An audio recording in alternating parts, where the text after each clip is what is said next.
চলো চলো বেরোতে হবে বেরোতে হবে। আরে স্ক্রিপ্টটা কোথায়? আমার স্ক্রিপ্ট কোথায়? কি কিসের স্ক্রিপ্ট? এক্ষুনি মারাত্মক লেভেলে অ্যাক্টিং এ বেরোতে হবে আমাকে ভোটের প্রচারে। যে আমি কি বলবো, কিভাবে গুছিয়ে ঢপগুলো মারবো।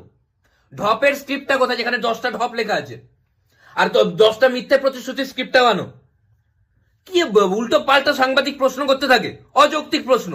কালকে প্রশ্ন করছে যে আপনি ভোটে জিতে গেলে এখানে কি করবেন। আমি কি করে জানবো আমি কি করব? আমি তো প্রার্থী। এত বড় সাংবাদিক হয়েছে, কোনো জ্ঞান নেই যে আমি ভোটের রেজাল্টের পর আর কোনোদিনও এখানে আসবো না। আর আমার বক্তৃতার কে স্ক্রিপ্ট লিখেছে? এই ধরে আনো তোকে। ভুলভাল বানান লিখেছে। মূল মন্ত্রকে লিখেছে মলমূত্র, সূত্রধারকে লিখেছে মূত্রধার। ওকে স্ক্রিপ্ট লিখতে বলা হয়েছিল না মুততে বলা হয়েছিল? আর একটা কথা বলে দিই, লাঞ্চ কিন্তু আমি আজকে গরিব মানুষের বাড়িতে করব না। প্রত্যেক দিন একটা যে কোনো গরিব মানুষের বাড়িতে নিচে বসে খাইয়ে দিচ্ছ। প্রত্যেকদিন আলু ভাতে ডাল খাওয়াতে হবে? আমাকে বাধ্য হয়ে ক্যামেরার সামনে বলতে হচ্ছে যে আমার ফেভারিট খাবার আলু ভাতে ডাল।